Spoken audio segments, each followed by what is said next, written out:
Welcome po dito sa ating channel ang Biyahe y Komida. May 23, 2026. Kailin Alcantara, may mabigat na pakiusap sa Panginoon tungkol sa kanyang pag-ibig. Bukas na ibinahagi ni Kailin Alcantara ang kanyang kasalukuyang desisyon na manatiling single habang patuloy siyang nakatuon sa pagpapabuti ng sarili at personal na pag-unlad, na inihayag na hindi siya nagmamadaling pumasok sa anumang romantikong relasyon sa yugtong ito ng kanyang buhay.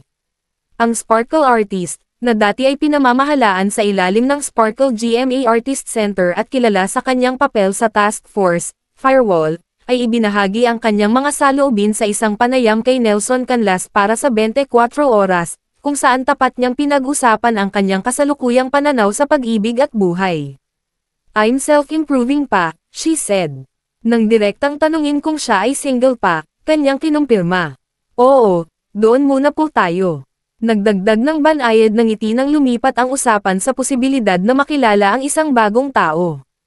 Ipinahayag din ni Kailin kung gaano siya magmahal kapag tumutok siya sa isang bagay, ngunit binigyang diin niya na nais muna niyang ituon ang pansin sa kanyang sarili. "Huwag muna, Lord. Please, Lord. And then when I really love a person. 'Cause I feel like I have too much love to give, so I just keep on giving, and giving. So, ako na muna." Dagdag pa niya sa isang hiwalay na panayam na binibigyan niya ang kanyang sarili ng pagkakataon na lumago, magkamali, at maranasan ang buhay ng walang pressure. "Sa akin muna lahat, I'm still young. Actually, it's a paradox whenever I say I'm still young kasi. I'm still young, so I should be able to experience a lot of things. I'm allowed to fail still. I'm allowing myself to make more mistakes, but at the same time, I'm still young, so I shouldn't hurry." Tinanong din si Kailin kung nakikita pa rin niya ang sarili na muling makipag-ugnayan sa isang kilalang personalidad sa hinaharap. Dati siyang nakipag-date sa basketball player na si Kobe Paras, na kinumpirma ang kanilang relasyon noong November 2024. She laughed before responding, with a public personality. Hindi ko po alam. Honestly, hindi ko po alam. Depende kung sino po ang ibibigay ng Panginoong Diyos." Dagdag pa ng aktres na ang kanyang desisyon na tumutok sa pagpapabuti ng sarili ay maaaring konektado rin sa kanyang kagustuhang magkaroon ng higit na privacy sa mga hinaharap na relasyon. "Maybe that's the reason why I'm self-improving. Perhaps, 'cause parang masyado na pong out there. I mean, I know that we're public figures, but we are not public property. Kung may mangyayari man in the near future sa aking love life, siguro pang sa akin po muna yon. Hindi ko na siya ipapublicize that much." Are you single? Yes. Ready Ang bilis.